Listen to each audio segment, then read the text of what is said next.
qui reste très néfaste.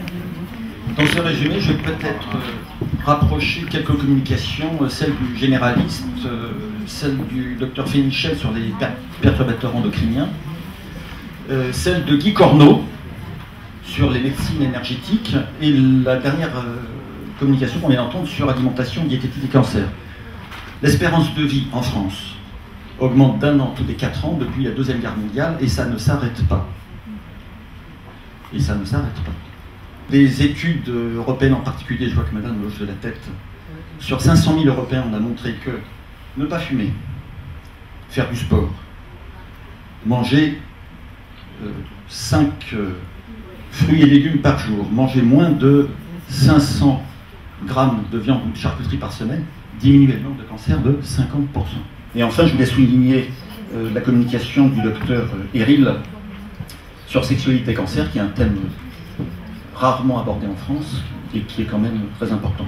Voilà. Je laisserai à Jérôme la conclusion de la conclusion.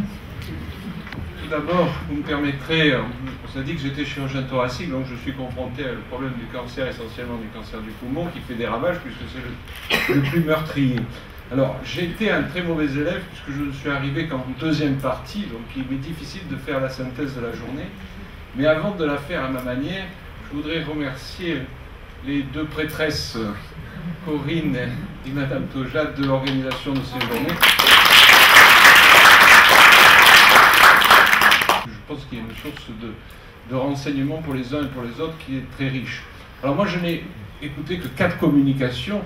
Je vais vous, sous l'aspect de la plaisanterie, voilà ce que j'ai retenu du premier orateur, c'était, je crois, M. Corneau. Moi, j'ai retenu que la vie, on était en vélo, qu'on oscillait, mais que pour avancer, il fallait pédaler. Et je crois que c'est vrai, avant le cancer et après le cancer.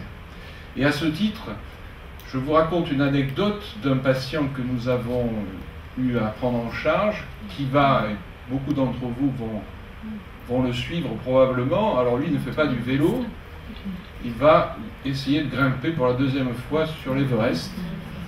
Et je crois que c'est pas mal, et comme il dit lui-même, chacun a son Everest, et je crois qu'après des maladies comme ça, chacun doit se fixer un but, peut-être en vélo ou avec d'autres moyens, et je crois que c'est important. Alors le deuxième présentateur, c'était M. Eril. Alors j'ai compris que la sexualité était préventive, donc je vous conseille la prévention, et deuxièmement, rédemptrice, puisque finalement, la relation sexuelle, après, mais je pense même avoir eu des traitements de chimiothérapie, permet de voir de temps en temps l'âme de la personne avec qui on est. Je crois que c'est ça très intéressant comme message. Troisième présentation, on était... Ah, c'est monsieur...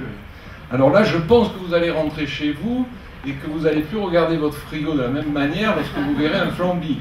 Je pense que ça vous a fait un effet terrible, mais vous voyez que techniquement, et vous pourrez vous amuser, mettez une cerise dans votre flambi et essayez d'aller la chercher. Je crois qu'il faut avoir des prouesses techniques, et ces prouesses techniques nous permettent d'avancer pour le traitement de tumeurs excessivement difficiles à traiter.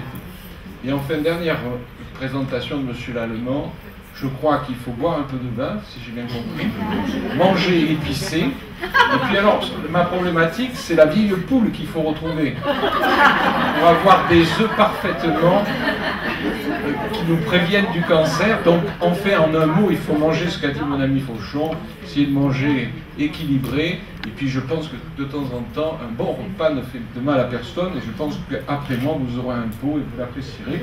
En tout cas, merci aux organisateurs et merci à tous.